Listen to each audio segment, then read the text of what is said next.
maestro. Okay, great. So we can get started. So thank you everyone for joining us. We have 10 times world salsa champion Oliver Pineda here. It's a great pleasure for me to be interviewing tonight, maestro, and thank you very much for your time. I know you're very busy. We're very fortunate to have you because you're a family man and you're running a business and you're still teaching. So I really appreciate your time. Yeah. I'm not that busy, to be honest, but yeah, this whole COVID thing. It's not a bad place to start. How has COVID been for you and dancing related? Are you still getting a bit of me time in to be able to dance, like expression wise? Like obviously you're still teaching. Yeah, I actually just finished a private lesson just then. So I'm doing a lot of well, not a lot, but I am doing a few hours of online privates and on classes, which has been good. It's been keeping me going. A couple of weeks ago, I just started team training, which is only a few girls in a studio, so we maintain our distance. Yeah, and just a couple of face-to-face privates as well. I've been getting lots of me time, that's for sure. But not so much like when I think of me time, I don't really think of dancing. There's other things that I do for myself other than dancing. But yeah, so it's been a slow kind of gradual transition back to normality. Obviously things aren't normal yet. Probably won't be for quite some time. I think dance schools have been probably some of the hardest hit, really, and this is probably the worst thing that could have ever happened to our industry. Definitely, yeah, no question. Because you're so busy, like normally, like when it's not COVID, pandemic, isolation, lockdown sort of period of time, what are you doing because dancing isn't your me time, what are you doing to maintain a balance in your life so you don't get overloaded? Yeah, well, you mean now during the pandemic? Is that what you mean?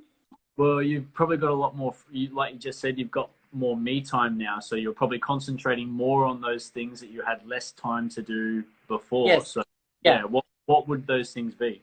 Right, okay, well, one thing for sure is I've been sort of doing a lot of personal growth kind of based things. Yeah, just self-development, reading, listening, a lot of mindset kind of work, focusing on, meditation is something that I've really been seeing the benefits and feeling the benefits. Yeah, right. And so basically working out my brain, but not unfortunately not so much. So my body's kind of been left behind a little bit. I've lost some weight. I'm not feeling physically best at the moment, which is not good. I'm out of shape, but mentally, mentally, I'm working on just being the best me, and it's kind of when you're kind of like pre-pandemic, I was just kind of chasing my tail, and my days were blending together. I'd wake up and the next thing I'd be going to sleep, and I don't even know how that happened. And then I get what month we're in. The year just flies past, and I think it's kind of like that for a lot of people. When they're just stuck in a routine. And so this period has given all of us an opportunity to kind of step back and reassess and reevaluate what we're doing with our lives. Are we happy? Do we want to be doing this? Where do we see ourselves in the next 5 years, 10 years? Um, yeah, things like that, which, I mean, you know, hypothetically, we should all be doing that anyways.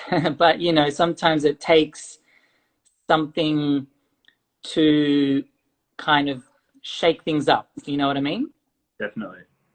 Yeah. And so that's what this has done. This has kind of shaken things up for a lot of people all around the world. Mm-hmm. And yeah, that's what I'm doing with my time. Yeah. So that when I do bounce back into normality, right, life, um, that I'm in a better place, you know? Mm-hmm. So I suppose based off what you just shared with us, the key now or the trick will be to carry these positive things that we've accumulated in lockdown into our day-to-day lives when life goes back to whatever normal might be for each person. Yeah, absolutely. Because the hardest thing is implementing what you learn, you know, and it's the same with dance, you know, Mm-hmm. like people spend years and years learning, but remembering nothing. Do you know what I Yeah. mean? Okay. Uh, yeah, so it's one thing learning, it's another thing implementing, and actually the implementation is the harder part. You know, the learning is kind of the easy part. Yeah. The implementation is the hard part, and then the consistency. You know, Mm-hmm. whatever skill you're trying to learn, or even if it's a different mind, you're trying to, you know, train your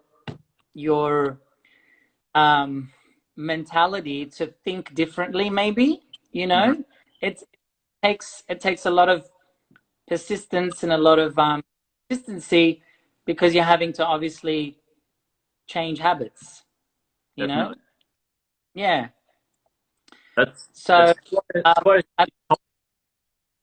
because it's not only applicable to dance because there are so many learning platforms at the moment. You can be learning online on Zoom, YouTube, Instagram, Facebook, online lessons. But I really resonated with what you just said, because if you're taking in all this information but you're not practically applying it, yeah. what are you looking for?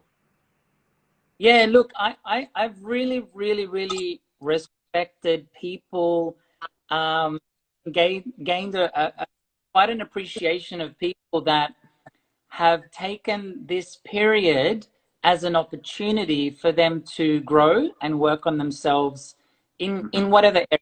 Me, like it's been, you know, mindset, personal development, but I do a lot of like online privates, and Mm-hmm. I'm really quite like impressed and happy to Mm-hmm. see students like really taking their learning into their own hands, Yep. because fortunately the majority of people, I think, haven't.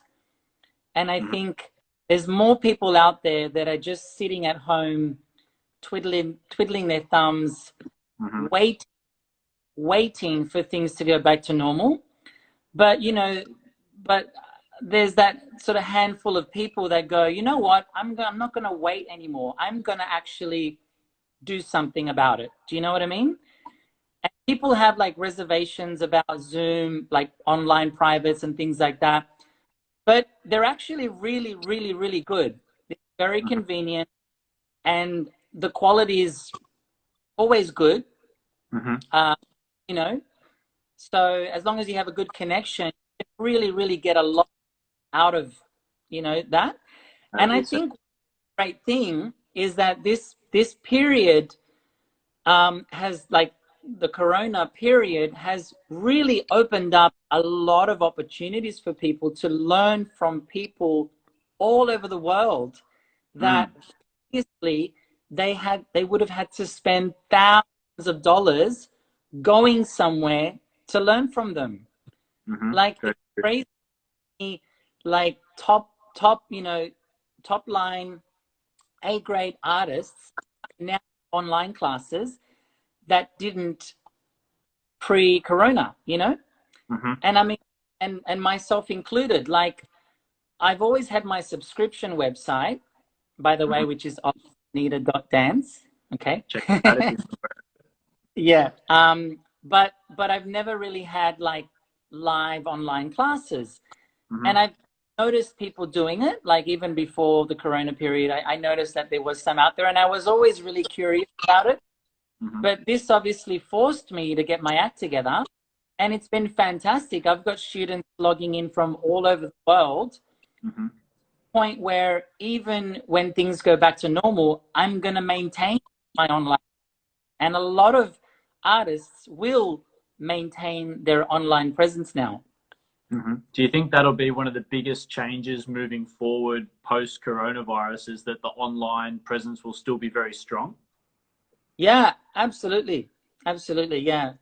Because it's like for a lot of us artists in the industry, it's like an untapped kind of market. You know, I mean, some of us have been, you know, making use of online learning for, you know, quite some time. Not the majority, you know. Like I said, I've had my subscription website for about 5 years. Yep. And my subscription website is probably only one of a handful of subscription websites that are dedicated to salsa and street Latin. There's not many out there, you know, but now there's like heaps of learning opportunities, and it's fantastic. I'm really, really happy. Yeah, I suppose people are concentrating a lot more on shines and body movement now instead of cool combinations, right? Well, to be honest, even before the Corona period, that's what I focus on anyways with my students. My academy students, my highest level classes that I run in Latin motion are just you and a mirror. There's no partnering, because like partner work is saturated out there. It's there's like an overload. There's an excess of partnering content to the point where, you know, it's actually not that good for people. Like, and I think that because I know it might come across a bit funny, but partnering is an essential part of salsa. So don't get me, but you need to have a balance. Do you know what I mean? Absolutely. And unfortunately is not out there.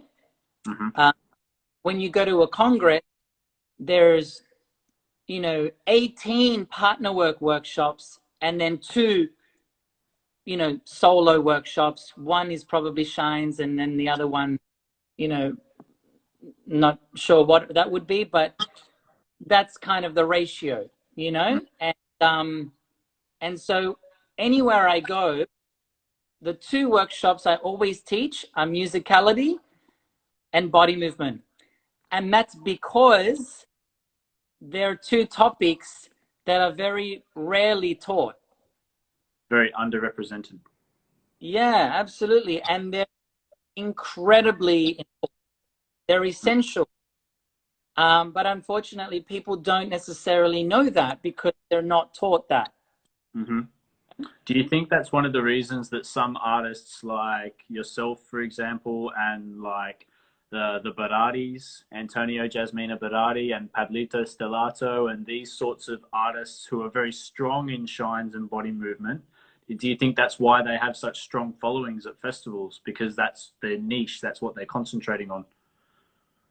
I just think it's their hairstyles. I'm joking. I'm working on it. It's not quite there yet. That's the following, but no. Time, but everyone's been working on the wrong thing. It was purely a fashion style thing. Interesting. Okay. Take notes, everyone. If you want to become an artist, you got to get the hairstyle. Do you? No, like, everyone has a product. You know what I mean? The Barati, like, they have a product, right? They sell something. Okay. My product is quality over quantity. That's what I represent. When anybody learns from me,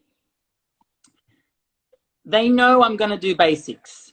Like, Mm-hmm. you know, there's other people out there that are going to spin on their head. That's not me.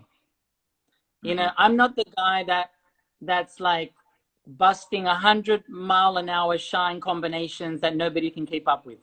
I can do that if I want to. I could do that, but my priority, like, I get a lot of satisfaction out of teaching people not necessarily what they want to learn, but what they need to learn. Mm-hmm. And there's a difference. There's a difference between what a lot of times what someone wants and what they need. Now, I use the analogy of chocolate and vegetables. You know, like, everybody loves chocolate, but not everybody eats their vegetables. And I'm like the, you know, vegetable store. When someone comes to me because they need vitamin, you know, they need carrots and broccolis and and Brussels sprouts. All the good stuff. Yeah, you know, and of course, like, you know, when I say chocolate, I refer to like all the millions of turn patterns and the millions of shine combinations. That's like chocolate, you know. And you have too much chocolate, you're just going to wind up, you know, it's not going to be beneficial to your health. But in the dance sense, it's not really going to improve you. I'm interested in what is really improved. Yeah. So based off that, if you had to give 3 tips to dancers today, what would your 3 tips be in order to improve? Well, okay, so 3 tips in order to improve.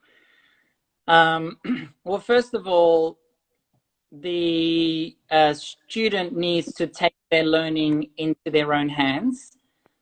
So they can't expect to be spoon-fed. You know what I mean? They need to actually go out there and they need to source, you know, who they want to learn from and sign up to whatever class, go wherever you need to go. Do you know what I mean? So there's that. That's like the initial taking the first step, make the first move. And then obviously there's the consistency. So, you know, whatever you sign up to, like, I think people just kind of want the quick fix, you know. But it really is about, you know, consistency and maintaining, you know, a presence in whatever class you're doing, that you turn up. Even if you don't want to turn up, you turn up. It's like the gym, you know, we don't always feel like going to the gym, but you know, yeah. And I'm actually no one to speak about that. But yeah, so, you know, so first of all, it's taking the learning into your own hands by taking initiative. Then it's maintaining that consistency in what you're learning. And then it's the application. It's the application, you know, it's actually implementing what you've learned. Like those 3 things are the key for to master any skill. Yeah.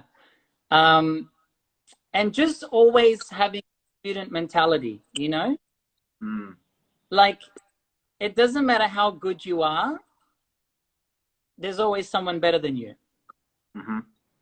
And, you know, it's like, I used to do martial arts, and in martial arts, you know, however good you are, there's someone that can knock you out. You know what I mean? And you sort of, it sort of disciplines you. Like, you gain a respect, not just for the art, but for people in general. Absolutely. And, yeah, and you know, in salsa, I think there's a lot of people that are, let's say, climbing the ladder, so to speak. And then the process of climbing the ladder, they try to kind of step on other people's shoulders and kind of pull people down.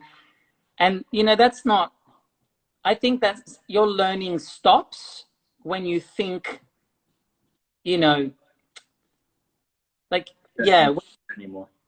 that, yeah, when you start sort of taking on that attitude of, you know, I'm the best. Do you know what I mean? Do Yeah. you feel like there's one thing, and which is it's great to have you not only because of who you are as a person and as a dancer, but because you've been in the scene for so many years, you were around before the Instagram and Facebook and YouTube sort of era. So have you Yeah. noticed? Have you Now noticed? What's that? Sorry. you're showing my age. Just your experience. I was being diplomatic about it. Have you noticed a massive change since you started touring and competing compared to how you're touring and competing now in students, in the mentality that students have? You mean like pre-internet and now Pre-social media. pre-social media?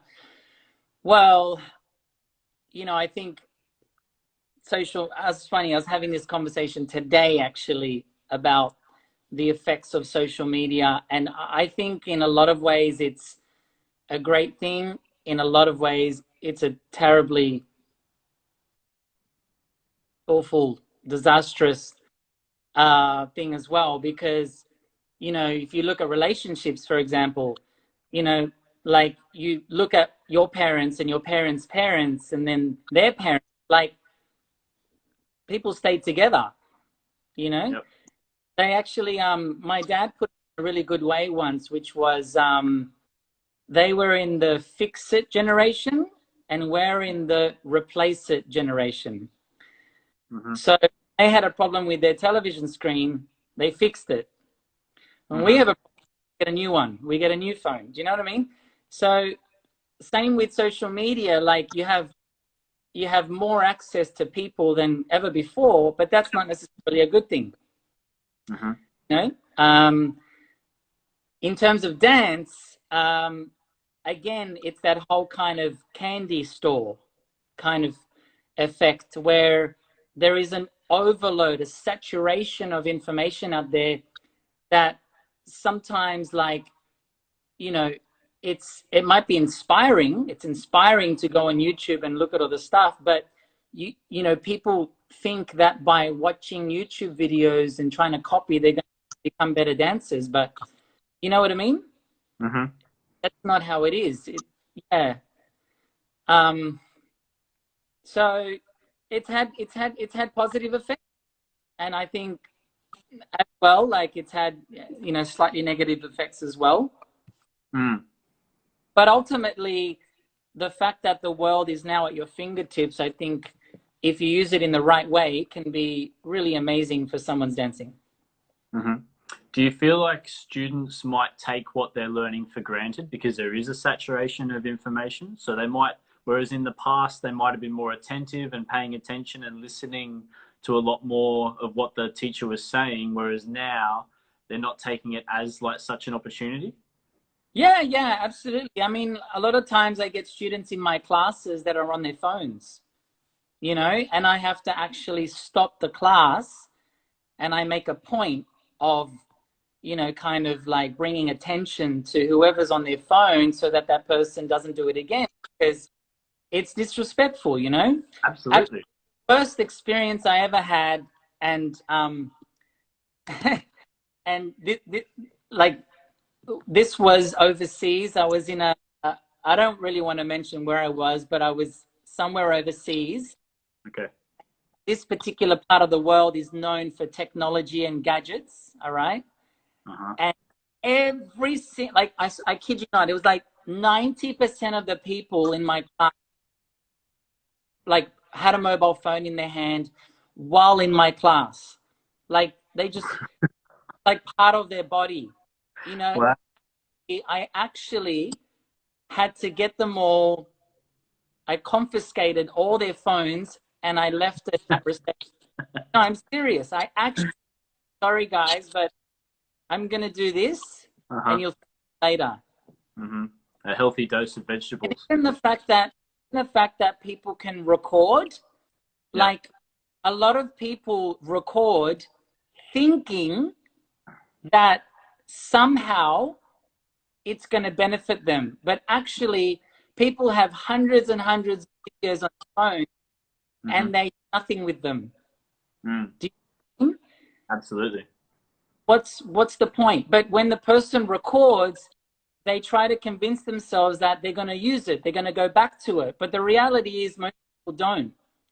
You know, whereas before people could record, yeah, absolutely, they paid attention. They paid a lot of attention because they knew that it's not going to be on their phone. Do you know what I mean? So it's kind of like, yeah, there's a little bit of that taking for granted. It's yeah. But something to be mindful of moving forward for sure, because I know some festivals, for example, don't allow you to record after the class, and in Berlin they do that, the Berlin Salsa Congress. So they have a professional photographer come and film the demonstration of the artists after the class, and then that video will be available at a later date.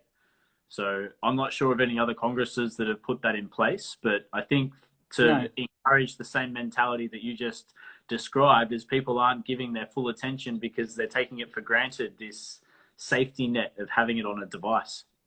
Yeah. And that's why when I teach, I teach, like, I drip feed students. Like I'll do like a basic for an hour, you know, but I know that when that student leaves my class, they're going to remember that because it was a small dose of information. You know? And so with or without a phone, I know that they really will benefit, and they'll be more likely to remember.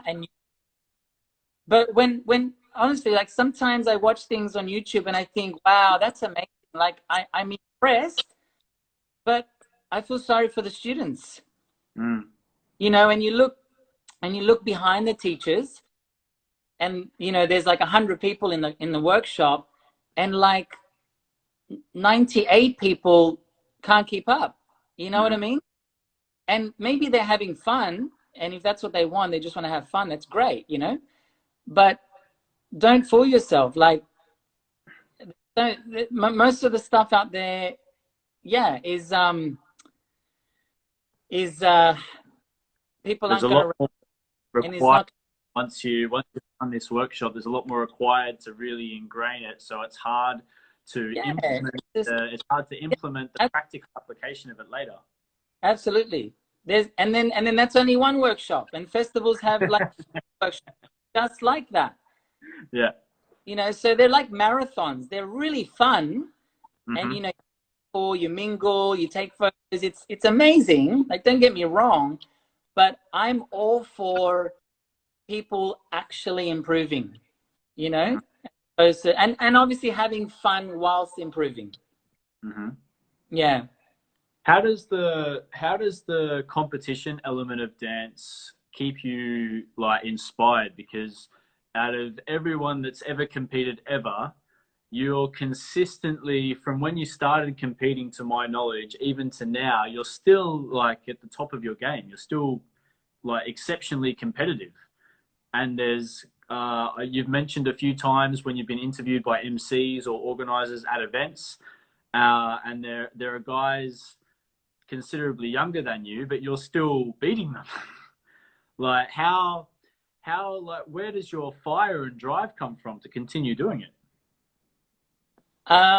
Look, it's definitely like inbuilt. Like, I'm just competitive by nature. You know, competing has been sort of a big part of my life, and in a lot of ways, it's been what's kept me, let's say, fit and on top of my game, as you say. Without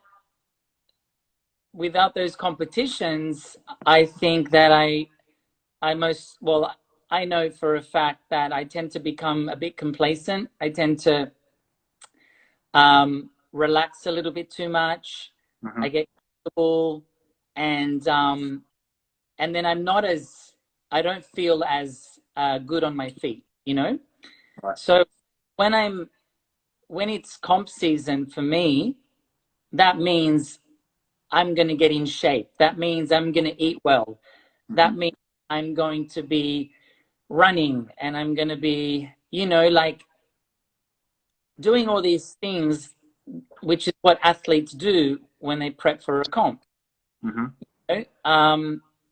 So yeah, so that's what competition for me, it's not just about competing, it's also about a lifestyle. Like, it's about maintaining a certain level of fitness. And I've honestly, like, I've been a bit worried about retiring from competing, because it really, like, I really settle down. Like, I get super, just like, I don't find anything drives me as much physically.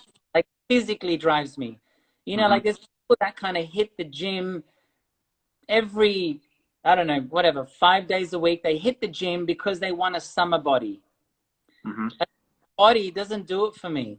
Like, going to the beach and having abs doesn't motivate me, and yeah, and it's almost like I need a goal. Like, and I actually thought about this. I thought when I finished my last comp, I thought maybe I should combine competing with fitness and enter like a bodybuilding competition. Because that way it's a comp, so I'm going to be feeding that competitiveness, but at the same time it's gonna get me in great shape. And then the coronavirus hit, so but I think that might be something I'd like to do. Yeah, I'd like to go into like direction elsewhere. Yeah, like focus my competitive energy in another field, but that's something that, like, yeah, makes me feel good, like fit and healthy and able to put my old clothes on. I could offer you a surfing goal if you like. Surfing? Yeah, I could teach you to surf, because that'll for sure get you fit. Cool. All right. Well, I love the ocean. I love nature. So let's do it. Next time you're on the Gold Coast, this one there, that's you. That one, yeah, that yellow one. I don't think I want to like be paddling behind you and looking up, I would be behind you in the scenario. I'd want to see that.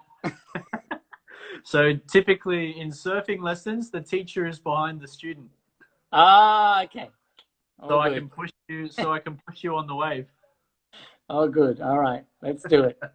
I want to ask you about your 10th world title, which is an incredible achievement, like, for anyone doing anything. I think the only people to really, it's at the same caliber of people like Roger Federer or Kelly Slater, people that are consistently winning and beating people at the top of their game. But the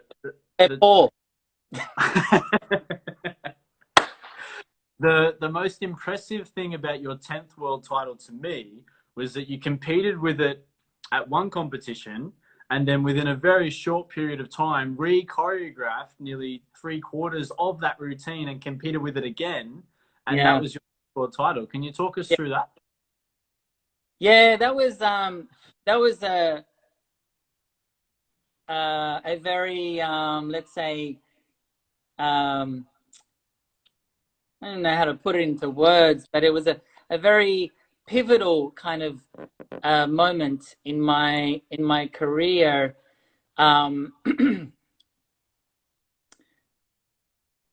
because I basically went into, like, one thing that I tend to teach when it comes to competing is there's a lot of mindset involved. And that experience really put my mindset to test. Because, when I compete, I do put a lot of pressure on myself. And I believe that there is an expectation of me, So, yeah, I went to Son, and then I didn't end up doing as intended. Like I didn't get the intended result that I wanted.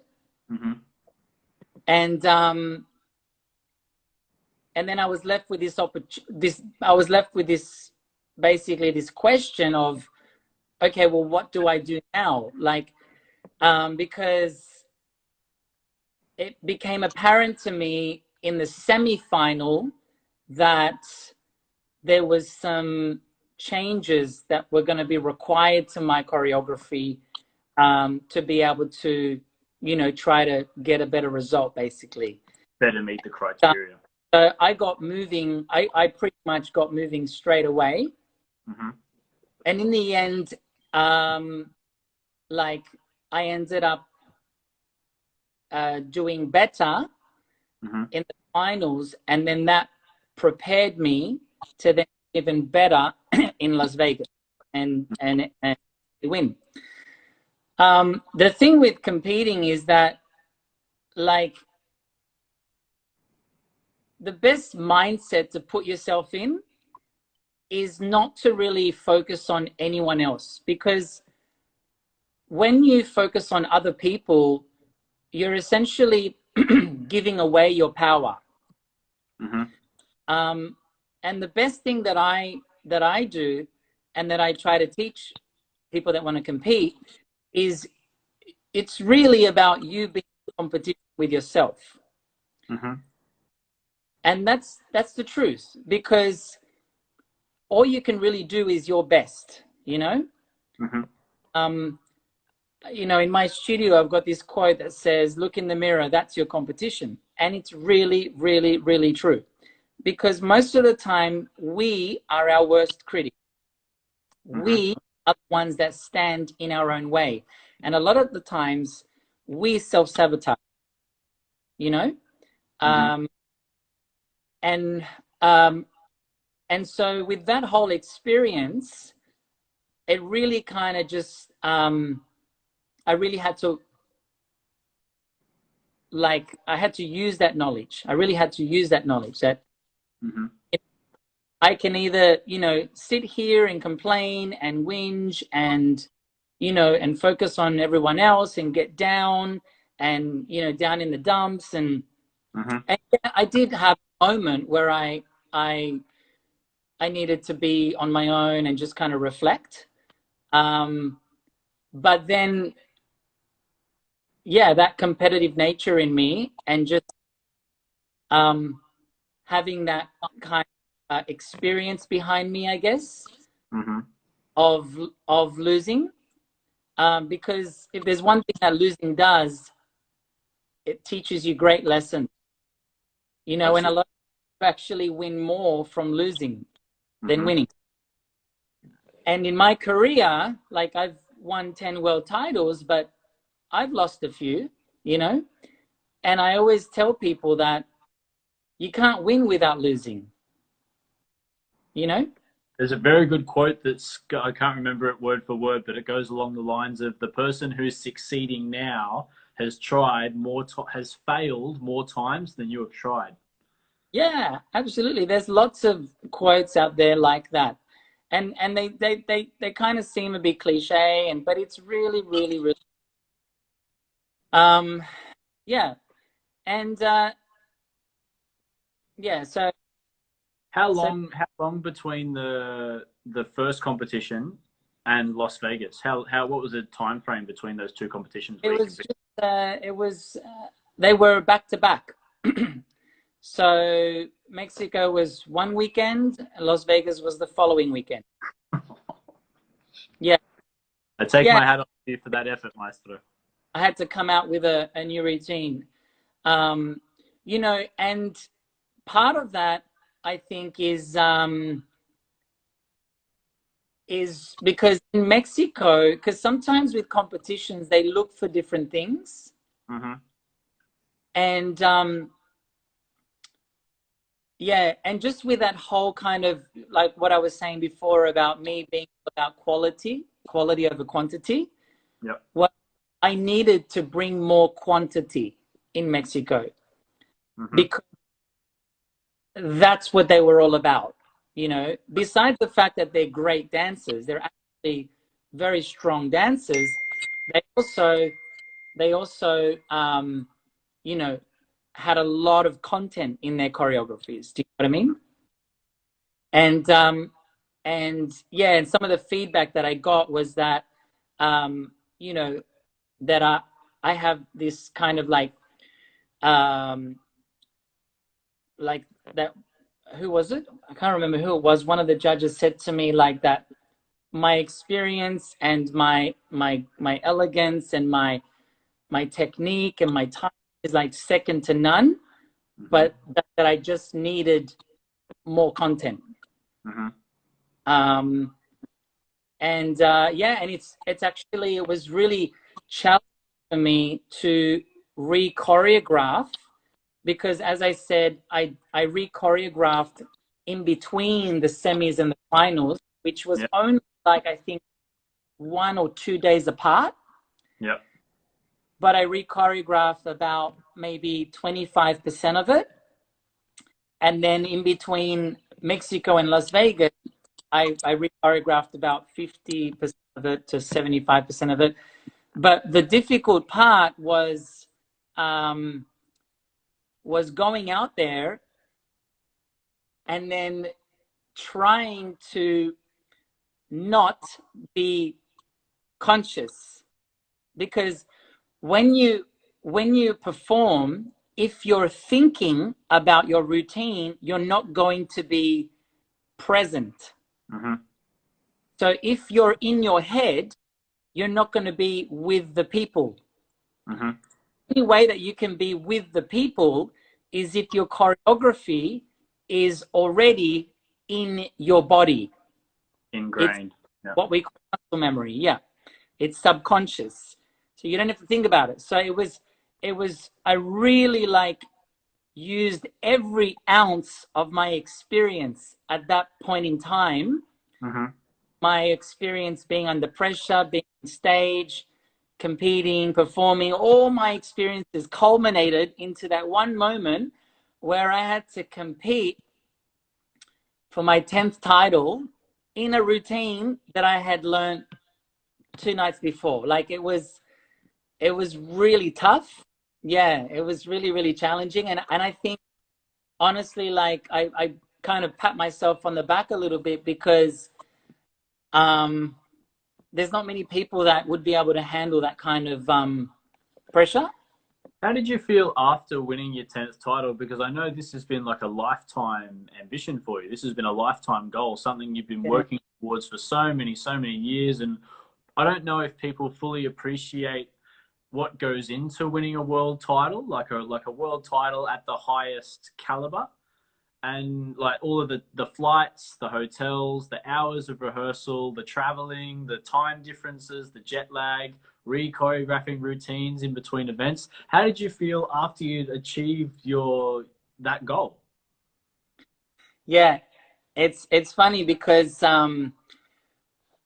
you know, it's like it's obviously there was a feeling of celebration mixed with relief, Mm-hmm. mixed with yeah, mixed with what next? Yeah. Like what next? What now? Yeah, like honestly. Actually they say that like astronauts when they get back from missions, Mm-hmm. um sometimes they suffer like forms of depression because you know they experience something so phenomenal and Mm-hmm. you know ordinary, and then they go back to Everyday what? life. Yeah, and it's like what next? It's like where do I go now? I've been to the moon. Like I what how do I top that? uh, so yeah, so there is that kind of feeling of what next for me. One thing and that you and you touched on earlier. what's that? One thing that you touched on earlier was that you have so many students coming to you now on a more international platform, but traditionally more local people, people that are based in Sydney. You've got so many people coming to you to learn from you based off your experience and your style and how you're doing things.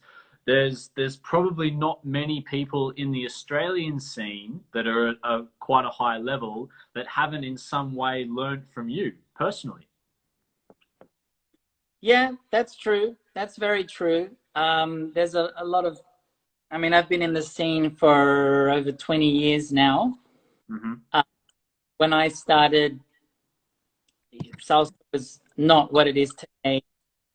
There were no schools, there were no events. Actually, when I started, yeah, like as we spoke about before, there was no social media. Mm-hmm. And there's very, very few people that are around today or around back then. So I've pretty much been part of, I've seen everything. I've seen the industry grow to what it is today.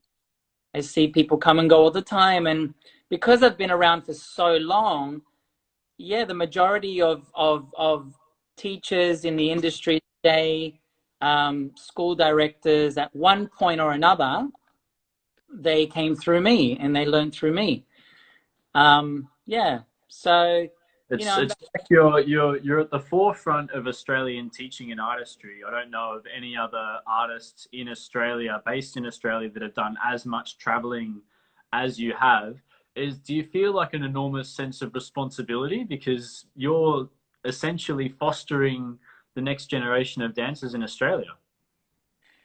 yeah, well, that's what I'd like to sort of move into, is kind of now creating champions. And I really like working with people that are ambitious. Mm-hmm.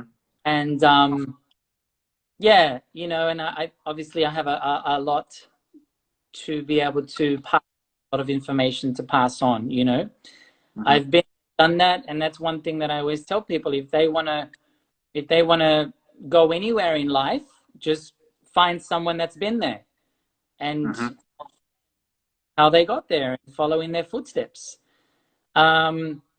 So, but in terms of like a responsibility, I wouldn't say it's like, I feel like it's such a responsibility. One thing that I do wish, and it's unfortunate, but I guess any kind of artist, well, let's say, I'm going to use the word, and I'm not referring to myself when I say this, but like, okay, I'm just trying to think.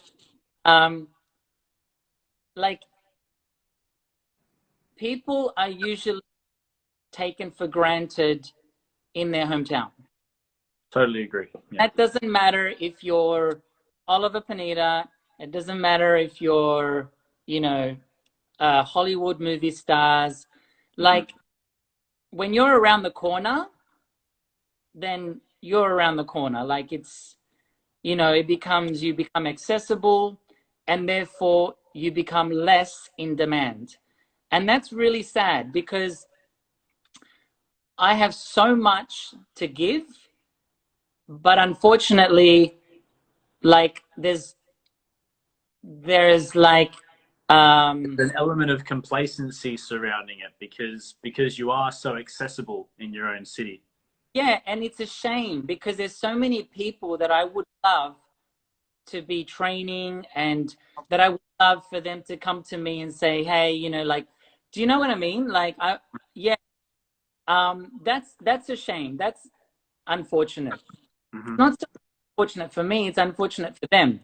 Mm-hmm.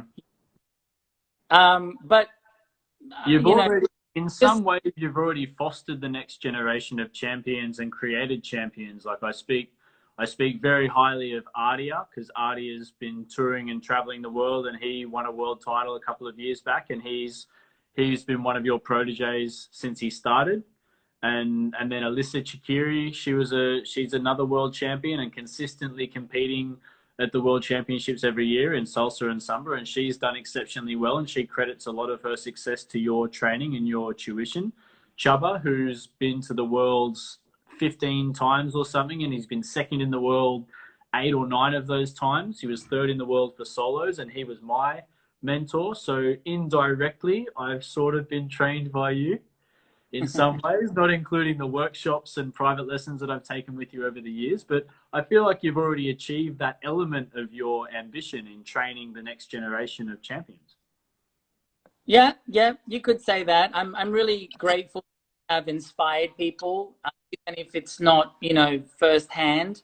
You know, like that's really nice to know. But I know, like, with a lot of people that are, you know, in Sydney or even just interstate, like, I'm literally around the corner, and there's people that fly me around the world to teach them, and I'm literally at people's doorsteps.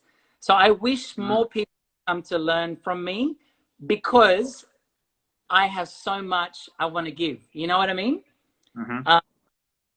So yeah, but you know, I'm really, honestly, I consider myself very, very fortunate, very, very lucky, because I've worked hard in my life.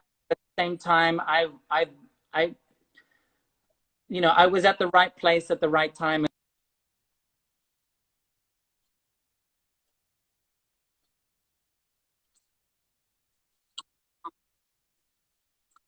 It's something that I don't think many people get to experience. I've seen the world, like, and I've met, you know, I've had great, amazing experiences, and met amazing people. You know, you were mentioning some of the artists that absolutely, like, you know, Artie. One of the things I love most about Artie is what I was saying before about having that student mentality. Artie, for me, is a great example of that, because he's always learning skills, and just, you know, he used to come to my academy classes and stand next to my students and learn, you know, and that's really, really admirable for me. Like, I have so much respect for artists when they do that, you know. Yeah, and you know, I had some of my recent successes through my dancers is Claire Kellner Reed, who won the female professional salsa solo division. You know, I had been training her for just over a year, and you know, and then she, you know, she went ahead and won that title, being a very, very, very new dancer. Like, you know, I absolutely love working with talent, you know, working with people that are ambitious and driven, you know. And there's so many people that are talented out there, but don't have the drive. It's really unfortunate. Definitely. Maestro, we have Instagram cuts live sessions at 1 hour. So we have 1 minute remaining. I'm not sure what we have afterwards. I'm happy to continue if you are, because there's still quite a few questions to get through, but it's up to you. I'm happy to answer questions. Yeah, we can do that. Excellent. So we've got about 45 seconds until Instagram cuts. So I'll start the live session again, and we go through the same process as before, and then we'll continue. But Artie is showing you some love there. He's put some love hearts up and some. Thanks for tuning in, Artie. Welcome back. Have you got tea, or is that water? Coffee. Coffee at this hour? Yeah. I have a funny habit where I'll, like, buy a coffee in the morning, and then I'll sip on it for the entire day. The entire day, one coffee. Wow. Last me, yeah. And I just keep reheating it. I know some people think it's disgusting, but yeah. With milk or black? I just like the taste. And actually, coffee is comforting for me. It's comforting. It's like a blanket. It's like a warm blanket. It's kind of weird, but yeah. And I can have coffee and go to sleep. Like, it doesn't have any effect on me whatsoever. Wow. Do you like have like a specific cafe that you're frequenting? Like, do you have a blend that you prefer, or do you make it at home? Oh no, there is there's some cafes that I like to frequent. One is called Cup and Cook. Uh-huh. Cup and Cook. Yeah, it's in Blakehurst. Yeah, Okay. So so if you you're just should. tuning in, everyone, Oliver took a sip of a drink, and I inquired as to what it was, and he informed me it was coffee. And then he's just explained that he buys one coffee in the morning, and he drinks it through the entire day. So you can make your own judgments about that. He reheats it and continues sipping it over a day period. And he likes to get his coffee from Cup and Cook, among other places. All right. Anything else? What color underwear I'm wearing or something like that? I don't know. Like, Well, as it occurs, we'll get through it. I think it's, hey, there's Alyssa. Hey, Alyssa. There's a question that I have for you. Artie is back. Hey, bro. Hey, Tammy. Thanks, everyone, for tuning in. If you're just tuning in, I'm with 10 times world salsa champion Oliver Pineda. We're talking all things dance and life, especially surrounding COVID-19 and how that's affecting everyone at the moment. We're having a really enjoyable and informative discussion. I'm getting a lot out of it for my own selfish reasons. So thank you again very much, Maestro, for giving us your time very generously. I really appreciate it, and I'm sure everyone that's joining us appreciates it as well. I have a question here.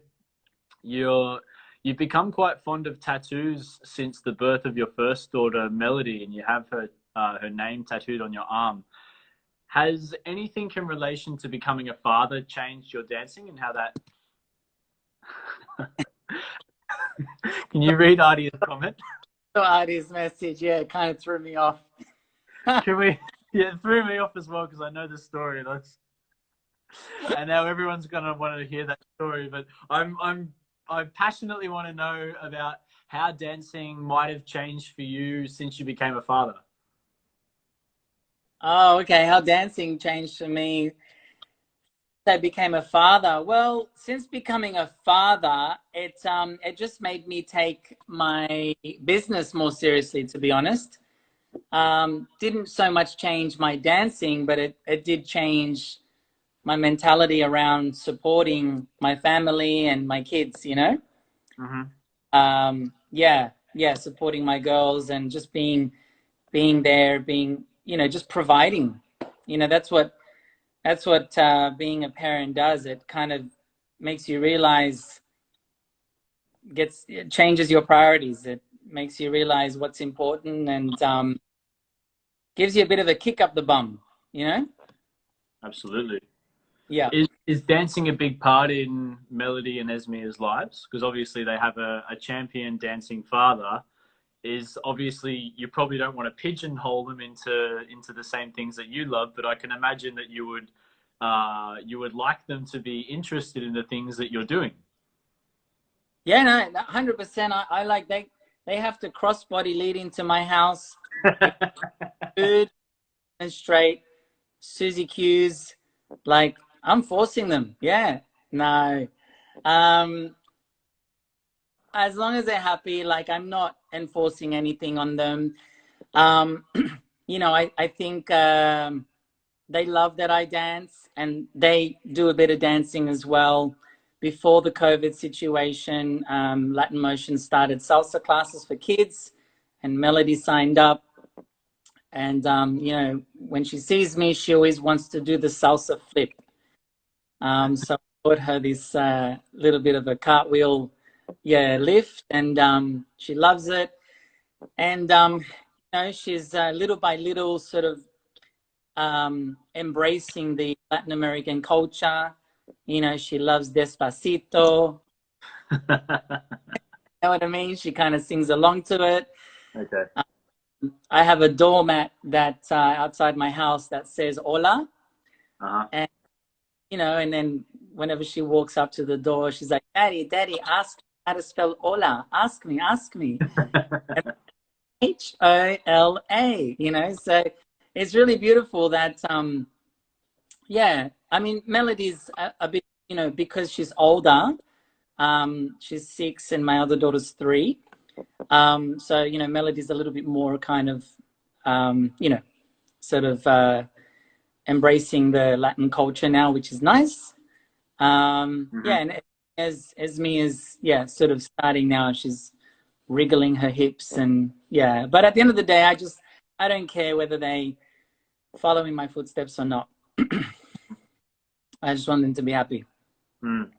You definitely melted a lot of hearts on social media when there's a video of Oliver dancing with his oldest daughter Melody, and she's standing on his feet, and they're doing salsa together in their house. If you don't follow Oliver on Instagram, go and check it out. It's a really nice video.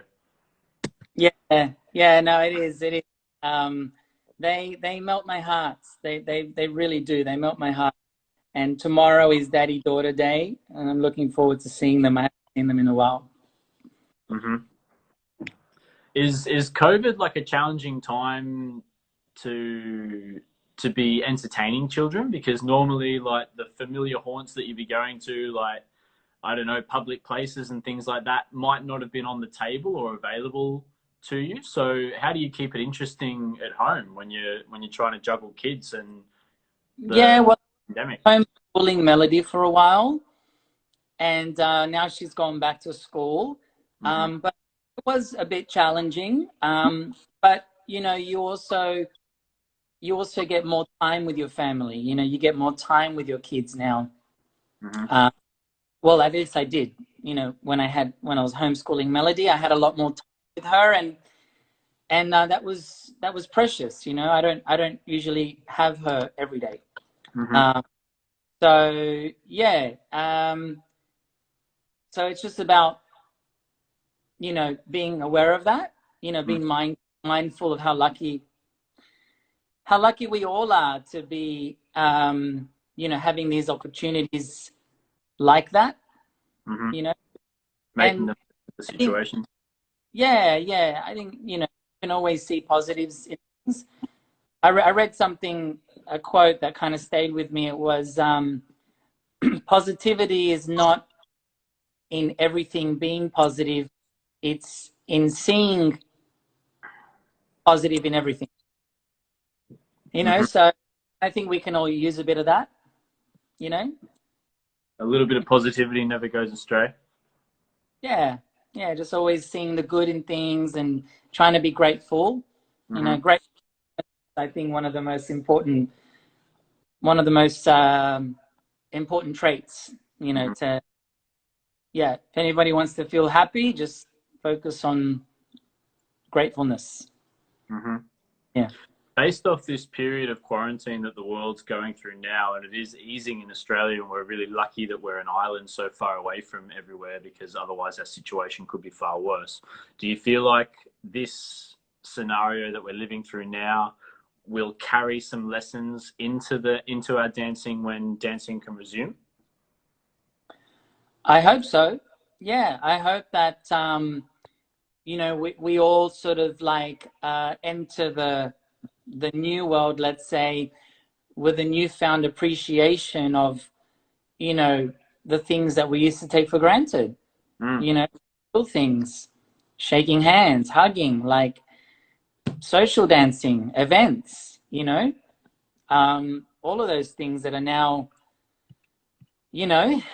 not legal. Not allowed. It's amazing. Like, I think in a lot of ways it's been a blessing. In a lot of ways, for nature, I think it's been a blessing. Absolutely. I'm a big advocate of nature. I love wilderness, animals, anything nature. And I've been seeing images and videos all around the world of the positive effects that this has had. It's almost like the world did this on purpose. So in regards to social dancing, because obviously that'll probably be one of the first things to go back, because as I understand it, there'll be a limitation to how many people can attend certain events. So it might start out at 50 people in a group, or 100 or something like that, which will mean that festivals won't be able to continue until that number becomes much larger. So social dancing will be like the first port of call. You finish your coffee for the day, that coffee you bought earlier? Going Social couple dancing. I go to sleep. Social dancing will be the first thing that we can sort of resume. So, if you had to give advice to people about how to become better social dancers, what advice would you give them? During this period, When we resume, or in social dancing in general? um,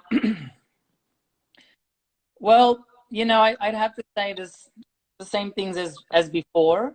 What I was saying about, no, actually, no, that's different. When it comes to partnering, I definitely have a lot of things to say when it comes to partnering. I relate partner dancing in a lot of ways to life. There's a lot of life lessons that can be implemented in the way someone dances, and specifically partner dances. And you can actually tell a lot about a person by the way they dance. Mm-hmm. I know that might sound funny, but it's very true. Um, so, you know, when it comes to social dancing, I always try to get people to see it as a conversation. And when Mm-hmm. there's a conversation, there's two people talking and two people listening, and they interchange time, you know. And I think a lot of people tend to think that partner dancing and social dancing is all about the man calling the shots and the woman just following. Mm-hmm. And whereas that is true to a degree, the best dancers in the world, they don't just see it in that way.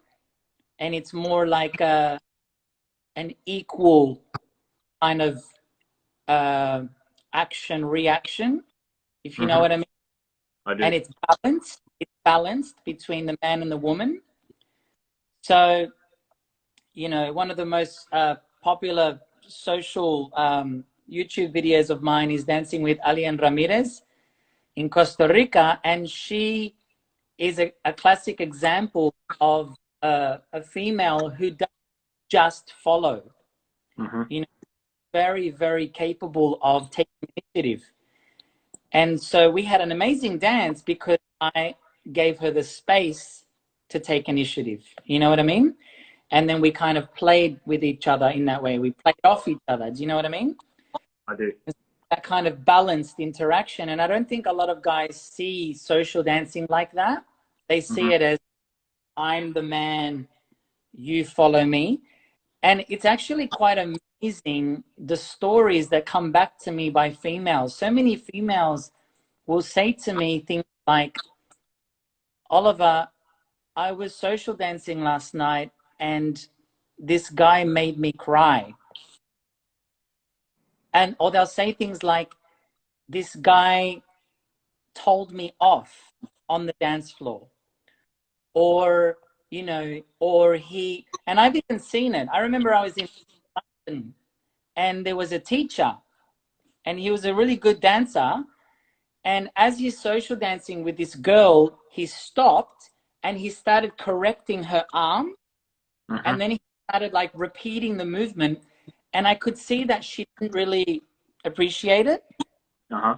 And I just think there's a time and place for that. And there's so many, yeah, there's so many kind of guys that have that kind of macho attitude on the dance floor. So if I was going to give any advice to anyone that wants to improve their social dancing, it would be to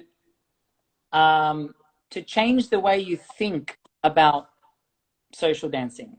Change the way Mm-hmm. you think. It's not just about turn patterns. It's about connecting, and connecting not just with the music, which is a whole nother conversation, but it's connecting with your partner, you Mm-hmm. know? So when you have great connection with the music and connection with your partner, then it's a real wholesome experience, you know? But Absolutely. it's not like that for a lot of people. Mm-hmm. That's not a bad segue into another question we have, and you're very widely known and respected for your knowledge about music and your appreciation for music and how you integrate that into your classes. Where did your knowledge and your How was it instilled into you, the importance of music in relation to dancing? Where did that come from? That came from my father. My father's a well-respected percussionist in Sydney, and I have cousins, a few cousins that are also very well-known musicians, percussion as well. So I've kind of grown up around, and it's been pivotal, and it's been crucial for my getting to where I've gotten to today, and having achieved what I've achieved. I don't think I would have been able to do it without my musical knowledge. Mm-hmm. It filters into my dancing, filters into my choreographies. Mm-hmm. Yeah. How do you transmit that importance? Because music is undeniably extremely important to dancers. How do you get that message across to people that might be ignorant about it in your classes and in workshops?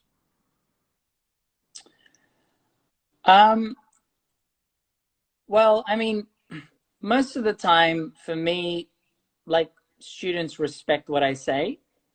Mm-hmm. So, if I tell people, look, guys, I know you want to learn a turn pattern, but do you really want to know what makes you a better dancer? They'll be like, yes, tell me. Mm-hmm. And then musicality. Would you like me to share some information with you? And then they'll be like, yes. So I generally don't have a problem with that. But what I find is, unfortunately, there's not enough teachers out there telling the students that. So then, students just don't know. They just don't know any better. They know about it, and I think the more teachers out there teaching the importance of musicality and things like body movement, technique, timing, like things like that, then the better students will become. Yeah. But it's pretty sort of straightforward when you think about it. Like, the music drives our bodies. The music is more than just 1, 2, 3, 5, 6, 7. Like, it has the power to make us feel. It moves. Music is emotive. It heals people, makes people happy, makes people sad. Like, it drives emotion. And the trick is to put that into one's dancing. Mm-hmm. How do you feel about Fernando Souza's concept about Salsa Nama, the musicality-based shines competition in Italy? Yeah, I think it's a great concept to be put someone on the spot, and to be able to see that the way that they interpret music. I mean, they do have that pre-selected set list of songs, so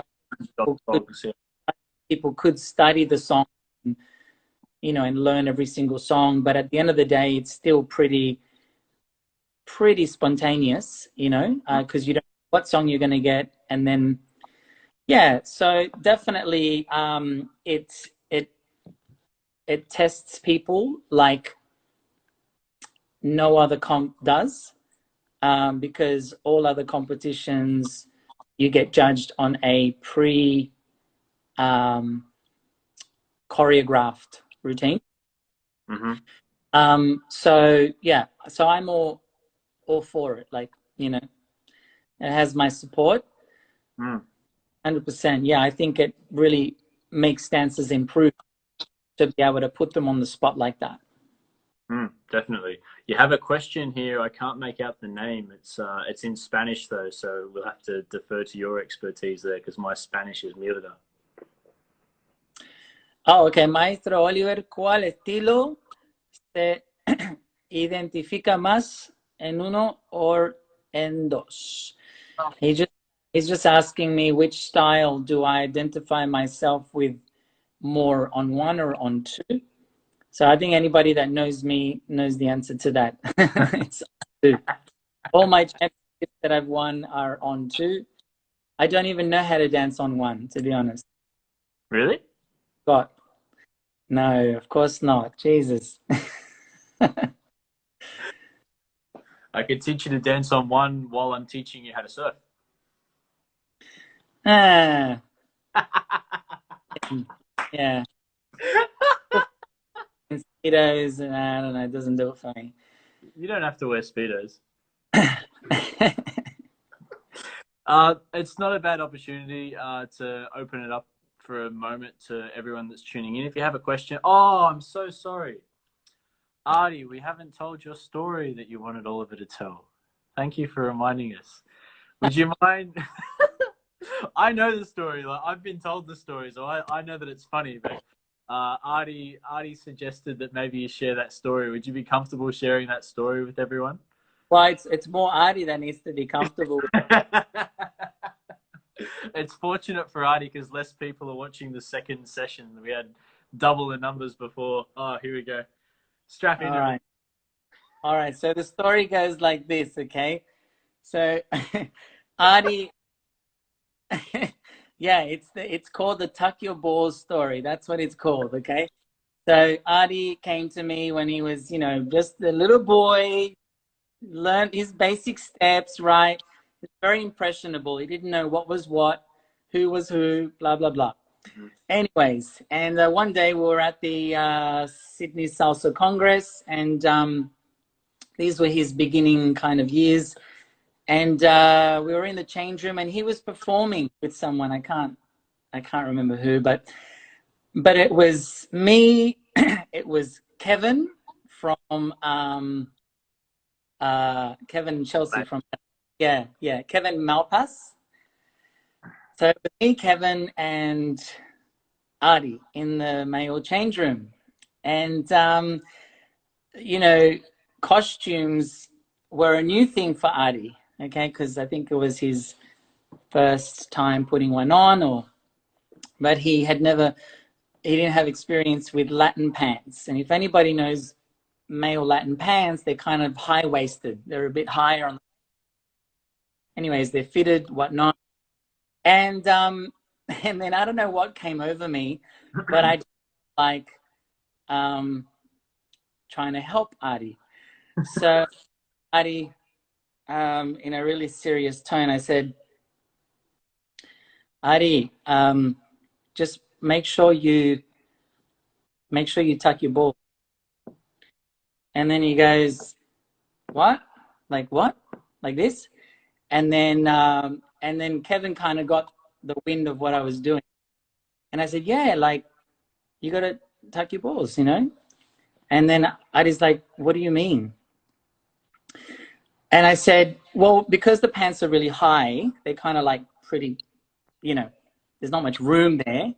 So you don't want to hurt yourself. So you got to kind of like move them like to the side so that if you do like a lunge or something, that it doesn't hurt, bro. It hurts. Move them. And then the funniest thing was Artie turned around and then we saw him basically like.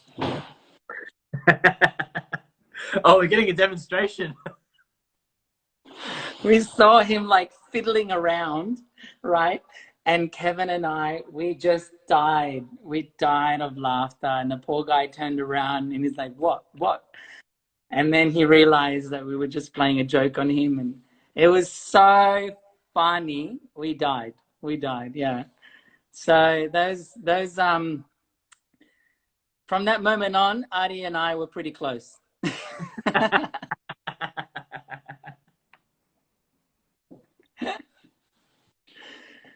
Yeah. I had a very different experience my first time performing because, like, obviously Artie was mentored by you and I was mentored by Chubba. And at my first competition, Artie's expressing his compassion and his appreciation for your mentorship.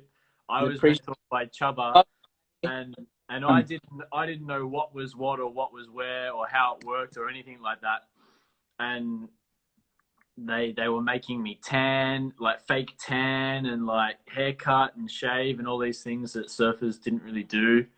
And then I didn't know what a shoe brush was for at that stage. So this is my first day competing, and I didn't understand. I didn't know what they were for. Like I was very new to everything. And Chubba was on his hands and knees right before I went on stage, brushing my shoes and spitting on them. I want to know. Yeah, he brushed my shoes before I went on. You said you and Chubba, hands on knees. Stop it. It was one of the best mentorships I've ever had. Yeah. No, Chubba and I go way, way back as well. Like way, way, way back.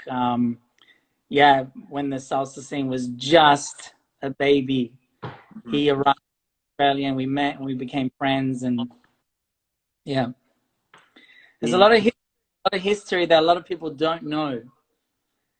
I'm sure maybe we need to have an interview with the three of us sometime. We can revisit some of those stories. Right, maybe.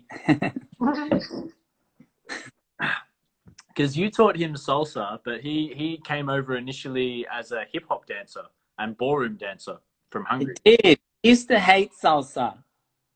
He told me. He said he didn't like the music. Because one thing that I really like about you, from a living your passion perspective, is that you listen to salsa in the car.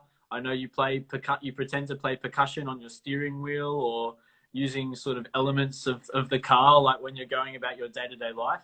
And Chubba used to tell me, he's like, I can't stand this tin can music, like all these percussion instruments. Like, I hate it. Put some R&B on, and Oliver wouldn't have a bar of it.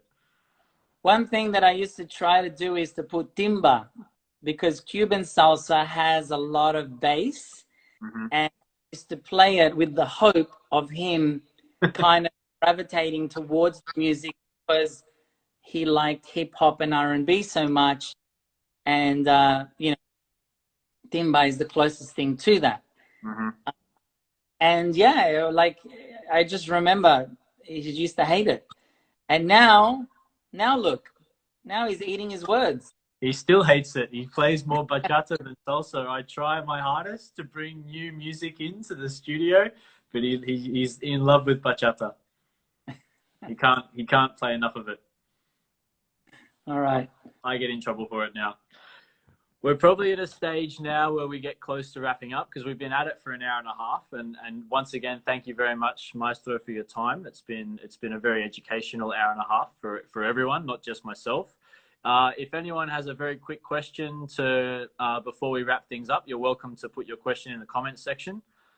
And if not, then we'll start going through the process of saying thank you to Oliver, and thanking him for his time. And for everyone that tuned in, thank you very much for joining us. I hope you got as much out of it as I did. And if you aren't following Oliver on Instagram or Facebook or on YouTube, you're more than welcome to do so. It's Oliver Pineda. Check him out on social media. He's got... Dance. That's for your website, right? oliverpineda.dance. That's my Instagram as well, Oliver Pineda Dance. Yep. Perfect. So check out Oliver. He's constantly uploading new material on his social media platforms. So there's a lot of learning opportunities to be had if you're in the market to be learning from a 10 times world champion. We probably have time for one more question. Christoph's tuning in. Thanks, bro. Over your dance journey, who's one of your favorites to learn off, or who have you found to have been the most influential? That's a nice question.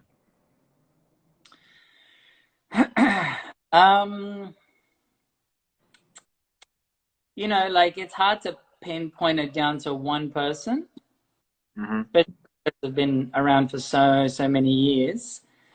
There have been dancers who have been influential, definitely. I would say in my earlier days, if I was to kind of sum up, the people that kind of shaped me, mm-hmm. in my earlier days. So there's a dancer called Sion Stylist, and he was the dancer who taught me my fundamentals. So I remember the private in his hotel room, and it was just dancing. Speed. This is an inline turn. This is a 1.5 right. This is a 1.5 left. And so I followed his sort of, you know, methodologies, so to speak. I used to follow, at that time, Frankie Martinez for his sort of body movement. And, you know, he was quite inspirational to me at that point in time. Yamule was at the top of their game, and I used to be very impressed by their partnering. And then Felipe Polanco for his elegance and grace. And these are people that most people these days won't even know, like, because they're not like as present on social media as what some of the new kids on the block are, you know? But they definitely shaped me. But it's funny, you know, because as you kind of develop, as you grow, how you see things changes as well, you know. So today there are other people that inspire, you know. But back then, yeah, definitely those four. That's a really nice way to sum up, I think, a very educational hour and a half. So once again, I want to thank everyone for tuning in. It's been great to have you all with us, and a very big thank you to Maestro Oliver Pineda from Sydney, Australia, for giving us his time and sharing with us some insights into his concepts and some of his methodologies and some of the things that have got him to where he is now. So thank you very much, Maestro, from everyone, especially me. It's been a real pleasure for me to host you. And maybe we'll do this again when COVID's not terrorizing the world. Yeah, thanks for having me. Thanks, everybody, for tuning in. Love you lots. Stay safe, everyone, and stay tuned for next week when finally Artie, because he's finished moving now, I think I've got Artie next week. And tomorrow I have Lisa and Samuel from Germany, the rising stars of Europe. So if you're around, feel free to tune in. But stay safe, everyone. I'm going to say some stories about me. Oh. You have to tune in then, and you can ask Artie a question in the comments. All right. Thanks, guys. Peace out. Ciao. Bye-bye.